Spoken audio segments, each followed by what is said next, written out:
Narinig mo na ba si Er? Malamang hindi. At kung ginawa mo, maaaring hindi mo ito binigyan ng anumang kahalagahan. Ngunit ang malapit mong matuklasan ay maaaring ganap na magbago sa paraan ng pagkaunawa mo sa banal na hustisya, ang lahi ni Juda, at maging ang talaang kanan ni Jesus. May isang tao sa Biblia na direktang pinatay ng Diyos at halos walang nagsasalita tungkol sa kanya. Lumilitaw ang kanyang pangalan sa ilang talata lamang, ngunit ang epekto ng kanyang kamatayan ay umaalingaw-ngaw sa mga henerasyon maging sa bagong tipan. Isipin na ikaw ang panganay ng isa sa 12 tribo ng Israel, ngunit nabura sa kasaysayan dahil sa iyong kasamaan. Iyon ang kapalaran ni Er. Ang kanyang kwento ay tila nakalimutan, ngunit sa katunayan ito ay isang mahalagang thread sa tapestry ng messianic na pangako. Walang anak si Er, ngunit ang kanyang pagkawala ay nagdulot ng sunod-sunod na mga pangyayari na napakatindi at nakakagulat. Kinasasangkutan ng mga ito ang sagradong prostitusyon, batas ng Levirate at ang matapang na tapang ng isang babae na tumangging mabura sa angkan ng Diyos. Mauunawaan mo kung paano inihayag ng kamatayan ni Er hindi lamang ang bigat ng kasalanan, kundi pati na rin ang tumutubos na kapangyarihan ng banal na plano. Makikilala mo si Tamar, isang babae na sa kabila ng lahat, tiniyak na ang linya ni Juda ay hindi maaantala. At matutuklasan mo kung bakit ang kwentong ito hindi pinansin ng marami ay mahalaga para sa pagsilang ng tagapagligtas ng mundo. Kaya humanda sa pagsisid sa isang salaysay ng mga twist, kahihiyan, karangalan at katarungan. At huwag magtaka kung sa huli napagtanto mo na ang ilan sa mga pinakadakilang aral ng pananampalataya at pagbabago ay nagmumula sa mga pangalan na halos walang binanggit sa mga sermon sa linggo. Kung naantig na ng kwentong ito ang iyong puso sa mga unang segundo, mag-subscribe sa channel at iwanan ng iyong like. Nakakatulong ito sa pagpapalaganap ng salita ng Diyos at nagbibigay daan sa mas maraming tao na makatuklas ng mga nakalimutang kwento na nagdadala ng mga walang hanggang katotohanan. Si Er ay isinilang bilang panganay ni Juda, apo ni Jacob, apo sa tuhod ni Isaac, at apo sa tuhod ni Abraham, isang angkan na puno ng banal na pangako. Sa teorya, nagdala siya ng napakalaking potensyal, ang maging unang nagpapanatili sa tribo ni Juda na sa kalaunan ay magbubunga ng Mesiyas mismo. Ngunit sa halip na bumaba sa kasaysayan bilang isang bayani ng pananampalataya, ang kanyang pangalan ay naging simbolo ng isang bagay na nagambala, nasira. Ang Biblia ay hindi minasa ang mga salita. Er, ang panganay ni Juda, ay masama sa paningin ng Panginoon, kaya't pinatay siya ng Panginoon. Genesis 38:7. Isang talata, isang kalunos-lunos na kapalaran. Ang tanong na nananatili ay, ano ang ginawa ni Er na napakasama?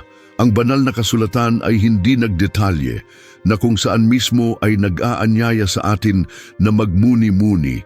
Minsan hindi ang laki ng kasalanan ang nagtatakda ng kahihinatnan, kundi ang bigat nito sa harap ng Diyos.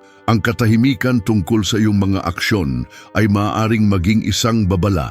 Ito ay hindi lamang tungkol sa panlabas na mga gawa, ngunit isang panloob na paninindigan na lumalaban sa banal na hustisya.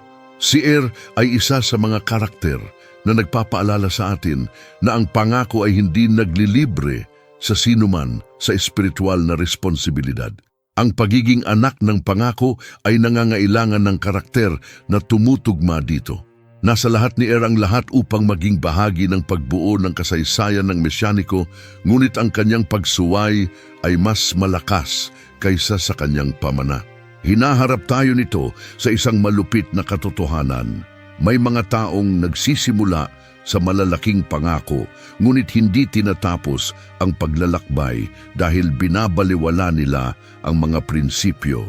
Ito ay tulad ng isang taong nagmamana ng kayamanan, ngunit nawala ang lahat sa pamamagitan ng maling pamamahala. Ang pagkakaroon ng malaking pangalan ay hindi nangangahulugang manatiling matatag. Namatay si Er na walang anak, walang karangalan at walang inapo. At ito sa isang kultura kung saan ang pagpapatuloy ay lahat, ay isang personal at trahedya ng pamilya. Ngunit tingnan kung paano sumulat ang Diyos ng tuwid sa mga baluktot na linya. Kahit na sa harap ng kamatayan ni ang lahi ni Juda ay hindi pinawalang bisa. Sa kabaligtaran, ang tila isang wakas ay naging simula ng isang napakalaking turnaround. Hindi sumuko ang Diyos sa pangako. Ang pagkamatay ni ay lumikha ng isang puwang na pupunan ni Tamar, isang hindi malamang na babae na hindi tinanggap ang pagbura ng kanyang kwento. At ito ay kung saan ang banal na hustisya at ang batas ng levirate ay puwersahang pumasok sa balangkas. Ang kawalan ni ay naging trigger para sa isang bagay na mas malaki kaysa sa naisip niya. Sa huli, si ay isang katalista. Kahit na sa kanyang maaga at tahimik na pagkamatay, itinuro niya sa atin na ang kawalan ng isang tao ay maaaring magbigay ng puwang para sa pagpapakita ng biyaya. At pinipilit tayo nitong itanong, ano ang ginagawa natin sa mga pangakong ibinigay sa atin ng Diyos? Iginagalang ba natin ang ating espiritual na angkan o nagiging mga babalang halimbawa tulad ni Ang pamana ay hindi ginagarantiyahan sa pamamagitan ng kapanganakan, ngunit sa pamamagitan ng katapatan sa layunin. At ang layunin ng Diyos, ang isang iyon, ay laging nakakahanap ng paraan. Matapos ang yugto ng pagbebenta kay Joseph sa pagkaalipin, inilalayo ni Juda ang kanyang sarili sa kanyang mga kapatid at sumunod sa isang tila karaniwan, ngunit mapanganib sa espiritual na landas. Bumaba siya sa Adulam at sumama sa ibang tao, ang mga Kanaanita. Napangasawa niya ang anak na babae ni Shua, isang babaeng hindi kabahagi ng pananampalataya ng mga Hebreo. Ito ay maaaring mukhang isang kasal lamang sa labas ng tribo, ngunit ito ay kumakatawan sa isang pagsasanib sa pagitan ng dalawang hindi magkatugmang kultura, ang tipan ng Diyos at ang idolatriya ng mga Kanaanita. Ang pagpipiliang ito ay hindi neutral.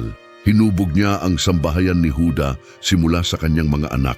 Ang kultura ng Kanaanita ay hindi lamang dayuhan, kagalit ito sa Diyos ng Israel.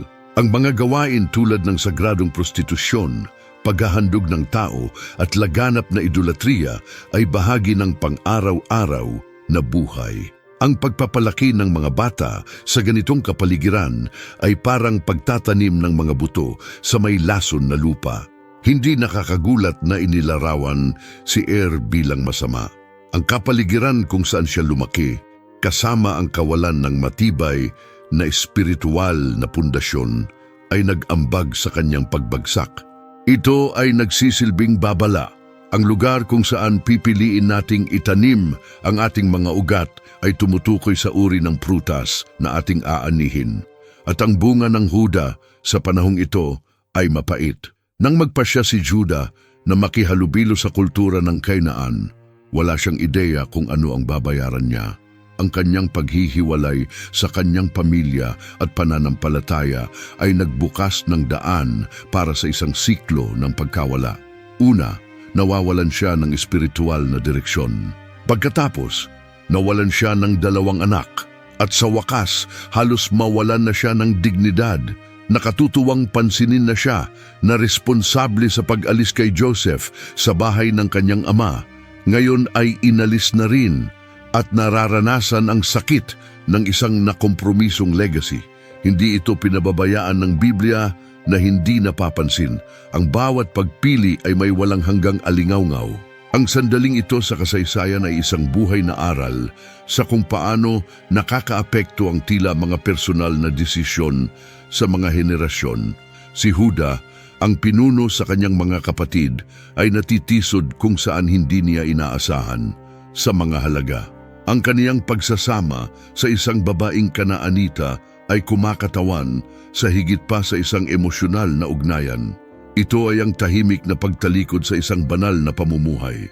Kapag pinabayaan natin ang ating espiritual na pagkakakilanlan, maaari tayong manatiling buhay, ngunit hindi tayo nag-iiwan ng walang hanggang mana. Ang linya ng Huda ay makitid na naiwasan na mawala dito. Ngunit ang Diyos, sa kanyang biyaya, ay hindi pinababayaan ng plano.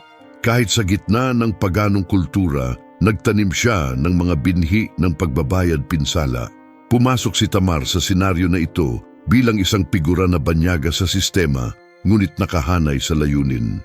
Si Judah ay naging gusot sa mundo, ngunit ito ay sa pamamagitan ng isang marginalized na babae na ang kanyang lahi ay mailipat.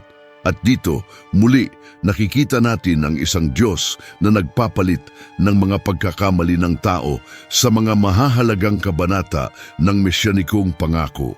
Ang pagkamatay ni ay lumikha ng isang malubhang problema. Namatay siya nang walang iniwan na mga inapo.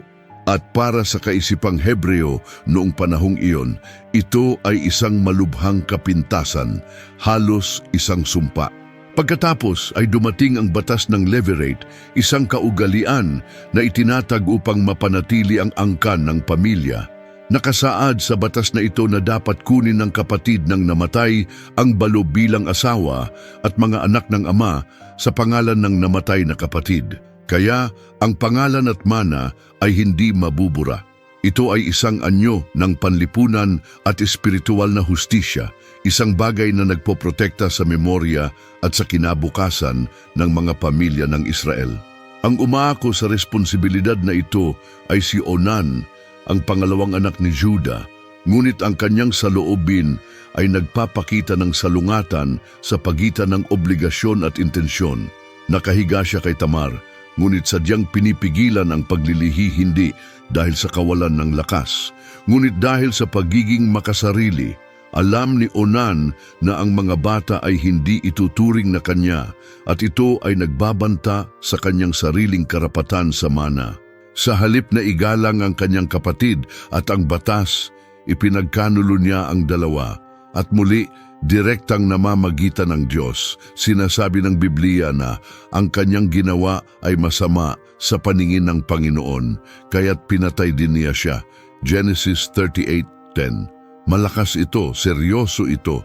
Itinuturo sa atin ng episode na ito na sineseryoso ng Diyos ang katapatan.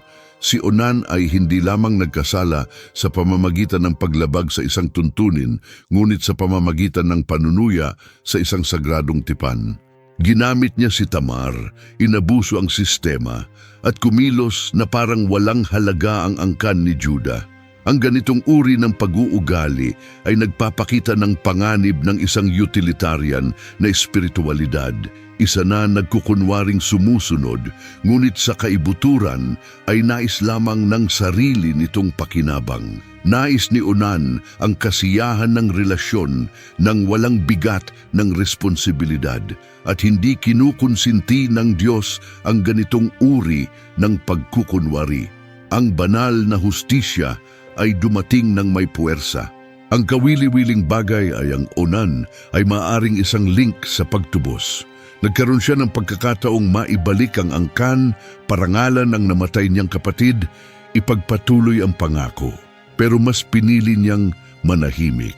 Ang kanyang kamatayan tulad ng kay ay nagpapakita na walang puwang sa talaangkanan ng Mesiyas para sa sinumang humahadlang sa daloy ng pangako.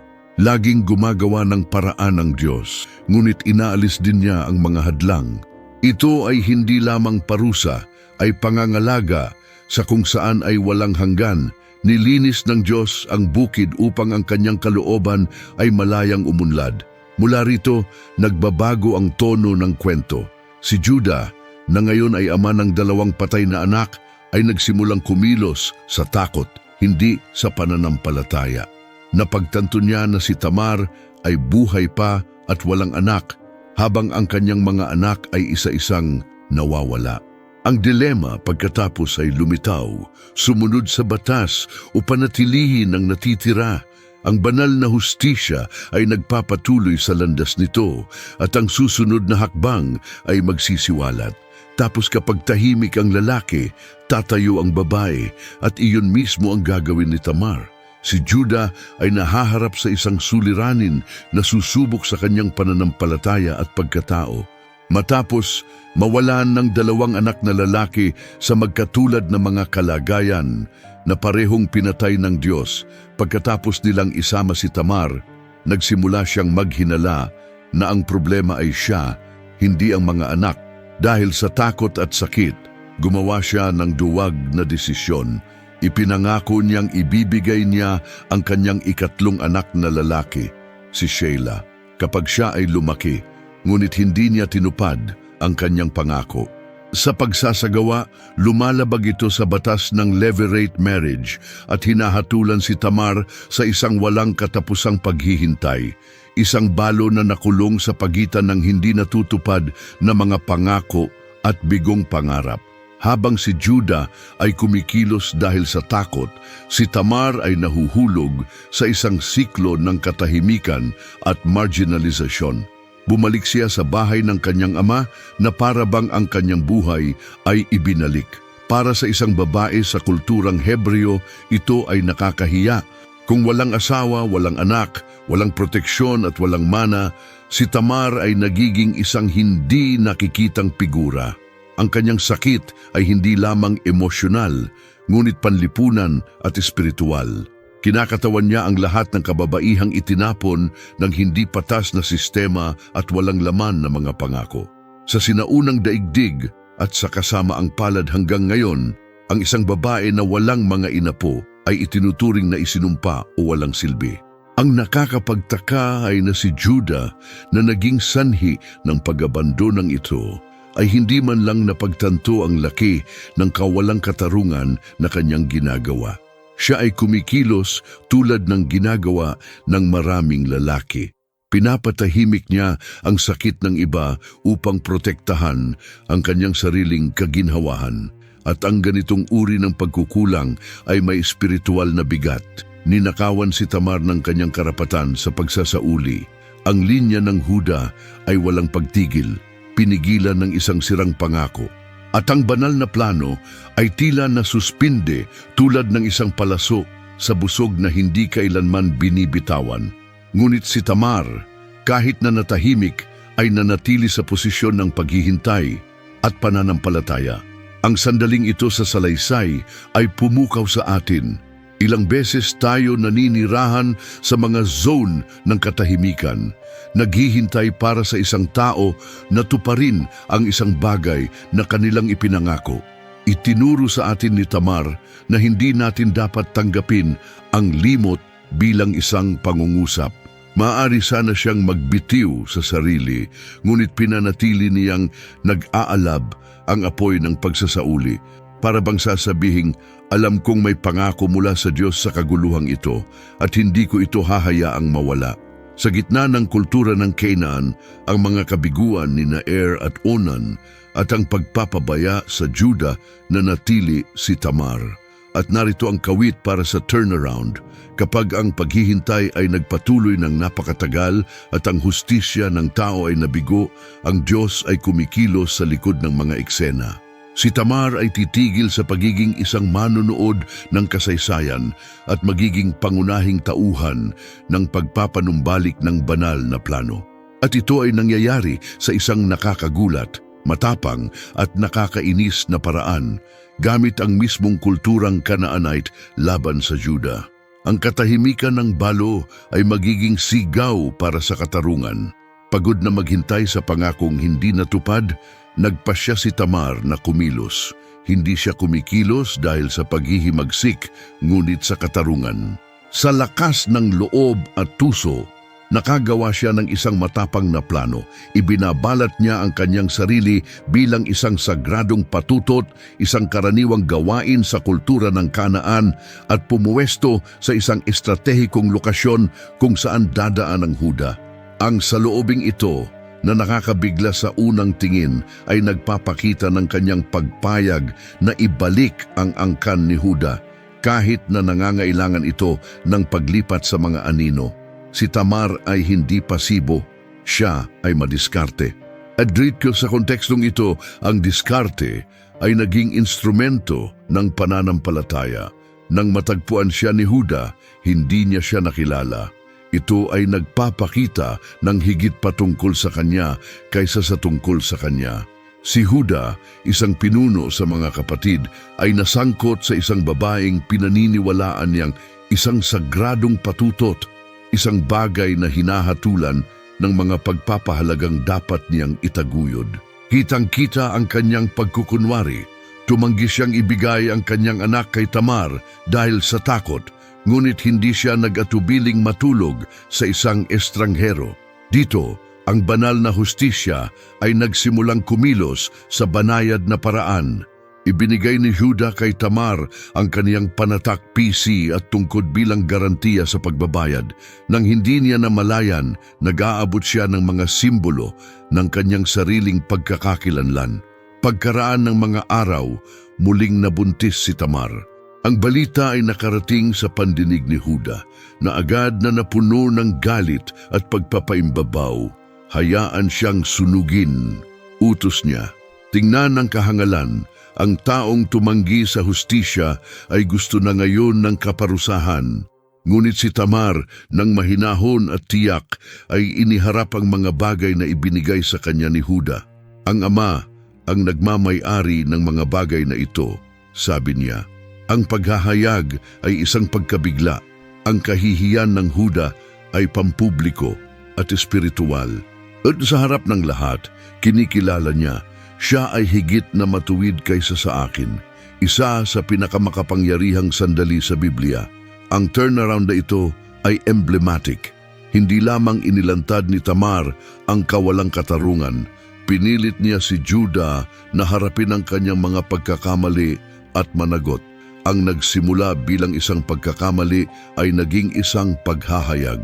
Ito ay hindi lamang tungkol sa karangalan ng pamilya, ay isang pagtutuwid sa kurso ng talaang kanan ni Jesus. Sa pamamagitan ng matapang na pagkilos na ito, naipasok si Tamar sa kwento ng pagtubos. At si Juda na hanggang noon ay kumilos dahil sa takot at pagkamakasarili ay nagsimulang dumaan sa isang proseso ng panloob na pagbabago. Ang lahat ng ito ay dahil ang isang marginalized na babae ay nangahas na kumilos ng may pananampalataya. Hindi sinira ni Tamar ang angkan, iniligtas niya ito. Sa isang mundong pinangungunahan ng mga tao, mga batas at tradisyon, bumangon siya taglay ang lakas ng isang taong nakakaalam ng halaga ng isang banal na pangako. Ang kanyang plano, bagamat kontrobersyal, ay naglantad sa pagkukunwari ng mga tumutulig sa kanya at nagpanumbalik ng hibla ng mesyanikong pangako. Naging simbolo si Tamar ng lahat ng kababaihan sa Biblia na kahit na pinatahimik ay mga tinig ng Diyos sa gitna ng kadiliman. Mula ngayon, ang pagsilang ng iyong mga anak ay magsisimula ng isang bagong pahina sa kasaysayan ng kaligtasan. Mula sa matapang na plano ni Tamar, ipinanganak ang dalawang anak na lalaki, sina Perez at Zerah. Ngunit ang pagsilang ng kambal na ito ay hindi karaniwan, puno ito ng simbolismo. Pagdating ng oras ng kanilang kapanganakan, iniunat ni Zerah ang kanyang kamay at tinalian ng hilot ang isang pulang sinulid sa kanyang pulso. Hudyat na siya ang magiging panganay. Ngunit sa hindi inaasahan, siya ay umatras at si Perez ang unang ipinanganak.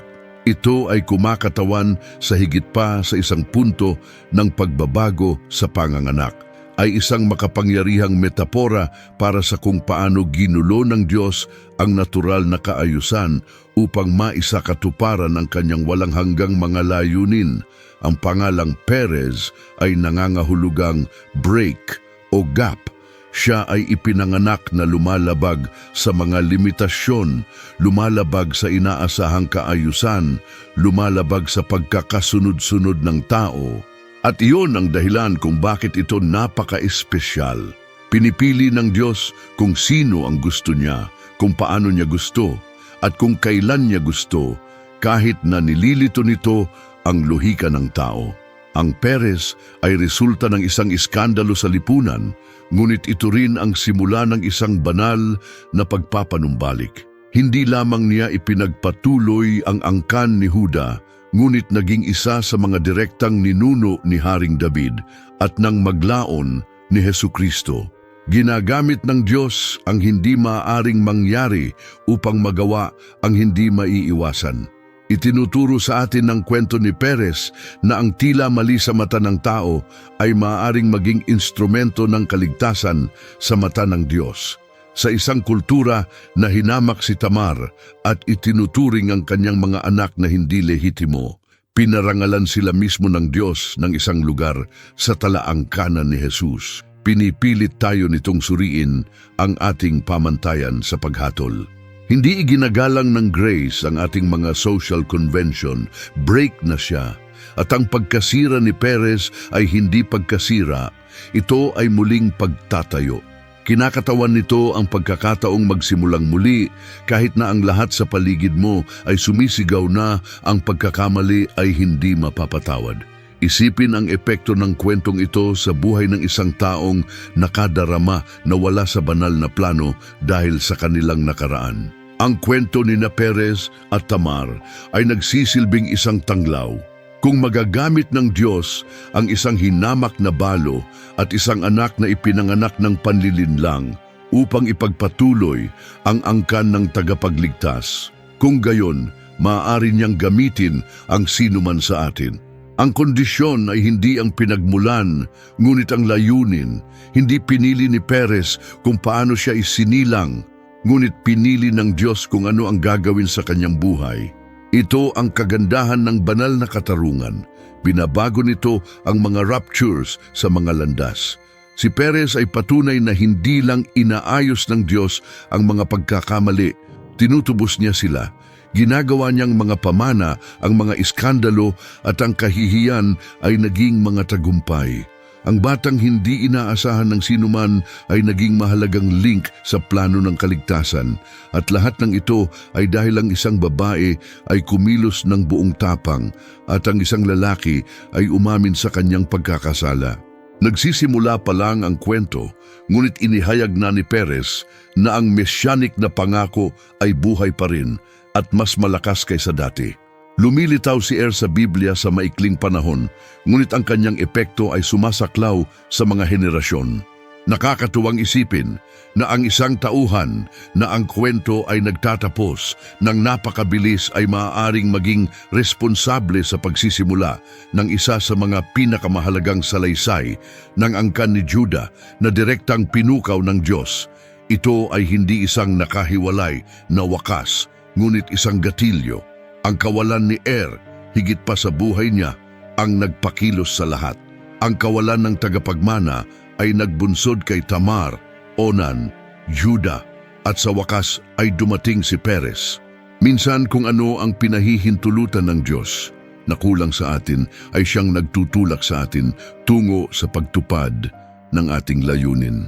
Maaring nakalimutan ng maraming mambabasa ang pangalan ni ngunit sa langit, minarkahan niya ang isang punto ng pagbabago. Ang kanyang kamatayan ay nagpapakita ng isang malalim na bagay. Hindi pinahihintulutan ng Diyos ang espiritual na kahungkagan sa mga posisyon sa pamumuno.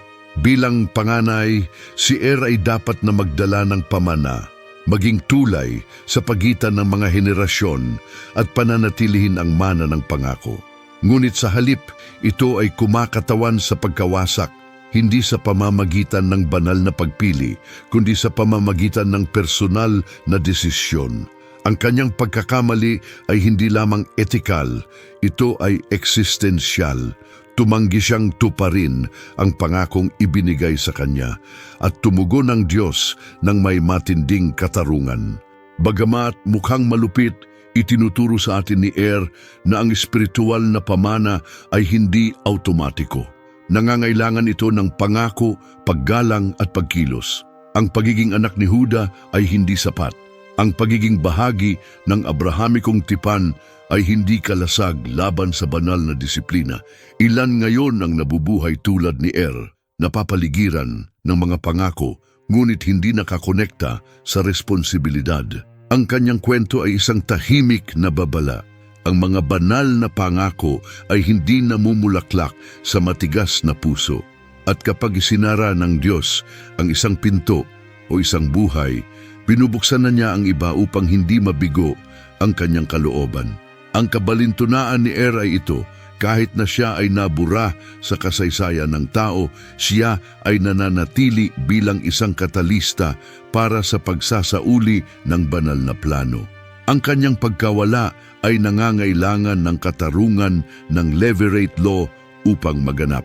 Ang kamatayan ni ang naghayag ng karakter ni Onan, ang katusuhan ni Tamar, at sa huli ang kahinaan ng moralidad ni Judah. Ginamit ng Diyos ang anino ni bilang backdrop para magpinta ng larawan ng pagtubos. Ang katahimikan sa paligid niya ay mahusay magsalita. Kung minsan ang hindi sinasabi ay nagsasalita rin ng malakas sa plano ng Diyos. At dito natin napagtanto ang isang makapangyarihang katotohanan. Kahit ang mga nabigo, maging ang mga tila naging hadlang lamang, ay maaaring maging mga pangunahing piraso sa isang mas malaking kwento. Walang iniwang anak si ngunit kung wala siya, walang Perez. Hindi magkakaroon ng pagbabago sa Huda. Walang matutubos na talaang kanan. Siya ang 0 point ng isang turning point na nakaapekto sa buong biblical na salaysay. Hindi sinasayang ng Diyos kahit ang kabiguan. At ito ay nagbibigay sa amin ng pag-asa. Kahit na ang aming mga pagkakamali ay magagamit para sa hindi pangkaraniwang mga bagong simula. Sinimulan ni Huda ang kanyang paglalakbay bilang isa na namarkahan ng pagtakas. Tinakasan niya ang kasalanan ng pagbebenta kay Jose. Tinakasan niya ang pananagutan sa pamamagitan ng pagkakait kay Shelah kay Tamar. At tinakasan niya ang kanyang sariling espiritual na pagkakakilanlan sa pamamagitan ng pakikisalamuha sa kultura ng Canaan. Ngunit ang buhay ay may kakaibang paraan upang maibalik tayo sa kung saan nagsimula ang lahat. Makalipas ang ilang taon, muling nahaharap si Judah sa isang problema sa pamilya. Ngayon ay nasa Ehipto, kaharap ang isang gobernador na hindi pa rin niya kilala ay si Joseph, ang kanyang nawawalang kapatid. At doon, nahaharap sa banta ng pagkawala ni Benjamin, may nagbago sa loob niya. Ang lalaking iyon na dating tahimik at natatakot, ngayon ay tumatayo bilang isang tunay na tagapamagitan. Inialay ni Judah ang kanyang sariling buhay kapalit ng kalayaan ni Benjamin. Sinabi niya, "Ngayon, ako ay magiging iyong lingkod bilang kahalili ng bata." Genesis 44:33. Ang saloobing ito ay nagmamarka ng pagbabago sa kanyang pagkatao. Hindi na siya ang parehong lalaki na nagsinungaling sa kanyang ama o nagtulak ng sisihin sa iba. Nagiging salamin siya ng inaasahan ng Diyos sa simula. Isang pinunong handang isakripisyo ang sarili para sa pag-ibig. Ito ay hindi lamang pansariling pagtubos. Ito ay spiritual na pagbabago. Ang pagbabagong ito sa ugali ay direktang konektado sa mga nakaraang trahedya. Ang sakit ng pagkawala ni at Onan, ang iskandalo kay Tamar, ang kahihiyan ng paghubad, lahat ay nagsilbing hurno upang hubugin ang isang bagong Huda, para bang nililok ng Diyos ang karakter sa pamamagitan ng mga pagkalugi. Hindi na ibalik si Judah dahil ginawa niya ang lahat ng tama, ngunit dahil sa wakas ay kinuha niya ang responsibilidad. At ang pagbabagong ito ang nagbibigay daan sa kanya upang magpatuloy sa pagtupad ng mesyanikong pangako. Hindi gusto ng Diyos ang pagiging perpekto. Gusto niya ng tunay na pagsisisi at kahandaang magsimulang muli. Ang kwentong ito ay tungkol din sa pagiging ama.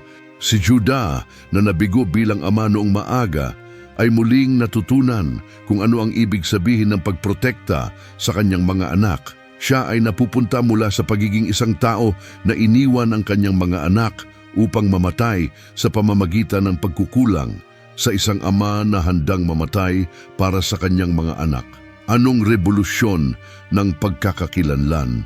Itinuturo nito sa atin na kahit gaano pa kaikot ang landas, laging may daan pabalik ang Diyos. At kadalasan, ang landas na ito ay nagsasangkot ng sakit, pagharap sa nakaraan at pagkilala sa ating mga pagkakamali. Ang pagbabago ng Huda ay nagtatakda ng yugto para sa maluwalhating pagtatapos ng salaysay na ito. Ang iyong pangalan na minsang nadungisan ng mga maling desisyon ay itataas sa kasulatan.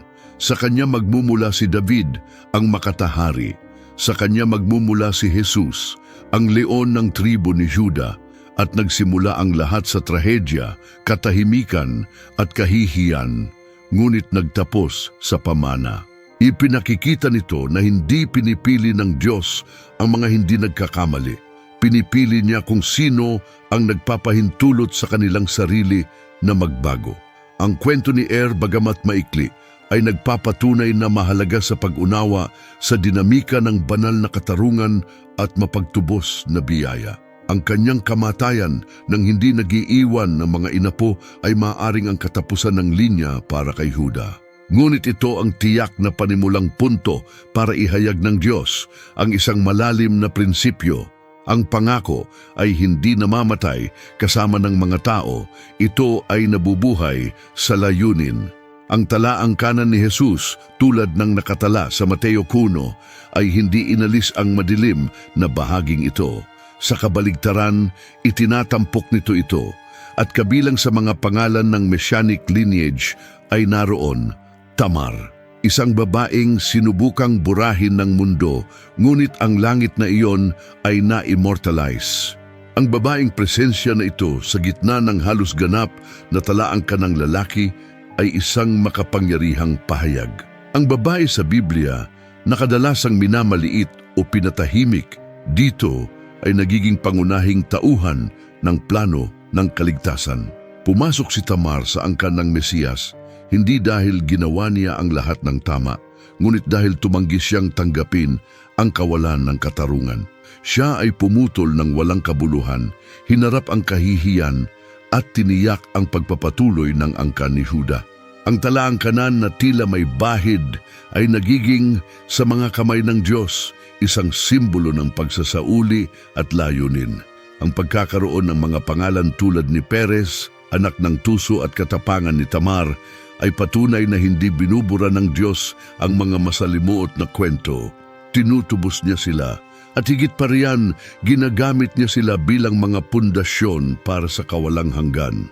Maaring sinimula ng Biblia ang talaang kanan ni Jesus sa mga hari at propeta, ngunit pinili ng Diyos na magsimula sa mga kwento ng iskandalo, sakit at pagtagumpayan.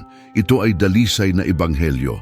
Ang mesianic na pangako ay hindi isinilang sa mga palasyo, ngunit sa gitna ng hindi malamang na mga sitwasyon na nagpapakita na walang nakaraan ang napakadakila upang hadlangan ang isang hinaharap sa Diyos. Tinatawag din tayo ng tinubos na genealogy na ito na magmuni-muni.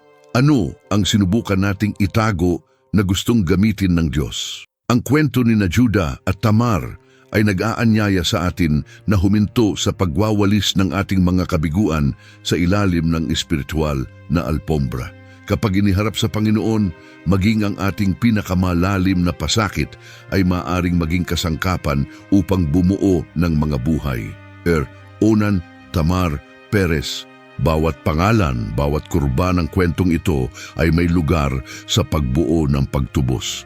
At bawat isa sa atin ay mayroon din nito. Sa wakas, ang salaysay na ito ay nagiiwan sa atin ng isang katiyakan. Ang Diyos ay hindi pipili ng perpektong mga lahi. Siya ay nagtatayo ng pagiging perpekto mula sa di kasakdalan.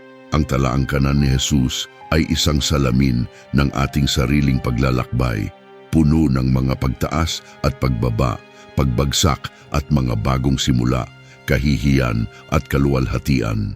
At ang pagsasama ni Tamar ay isang walang hanggang paalala na ang mga tinanggihan, ang nakalimutan, at ang mga hindi pinaniniwalaan ay madalas na ang unang nagdadala ng pamana ng kaligtasan. Natigil ka na ba sa pag-iisip kung ilang beses natin hinuhusgahan ang isang kwento sa pamamagitan lamang ng paglitaw ng unang kabanata? Si ay ang taong pinatay ng Diyos, ngunit ang kanyang kamatayan ay nagpahayag ng malalim na mga layer ng banal na hustisya, ang lakas ng kababaihan sa Biblia at ang pagpapanumbalik ng kapangyarihan ng biyaya. Si Tamar na maaaring napatahimik ng kalungkutan ay naging daanan ng pagpapatuloy ng angkan ni Judah. At si Judah na nagsimula bilang isang tao na minarkahan ng pagtakas ay naging simbolo ng pagbabago at pagtubos. Ilan sa atin ang pakiramdam na parang mga piraso sa labas ng banal na chessboard dahil sa mga pagkakamali, pagtanggi o mga sitwasyong tila walang paraan. Ipinapakita sa atin ng kwentong ito na gumagawa ang Diyos sa mga tinanggihan, nakalimutan at maging sa mga nakagawa ng mabibigat na pagkakamali. Walang kabiguan ang pangwakas kapag inilagay sa kanyang mga kamay. Ang tila isang pagkalagot ay maaaring simula ng isang bagay na walang hanggan, tulad ng nangyari kay Perez. Ngayon tinatanong kita, ano ang gustong tubusin ng Diyos sa iyong espiritual na angkan? Anong mga bahagi ng iyong buhay ang nangangailangan ng matapang na interbensyon tulad ng kay Tamar o ng pagbabago ng puso tulad ng kay Judah? Marahil ikaw ay nasa panahon ng katahimikan tulad niya o nakulong sa takot tulad niya. Ngunit isang bagay ang tiyak, may isinusulat ang Diyos na mas malaki sa lahat ng ito. Kung naantig ka sa kwentong ito, ibahagi sa mga komento kung ano ang pinakamalakas na nagpapahayag sa iyong puso. Mag-subscribe sa channel, i-activate ang bell at iwanan ang iyong like. Ito ay hindi lamang isang pag-click, ito ay isang paraan upang maikalat ang mga katotohanan ito at bigyang daan ang mas maraming tao na maranasan ang mga kwentong naghahayag ng puso ng Diyos. Ang bawat pag-like at subscription ay nakakatulong sa salita na magpatuloy pa.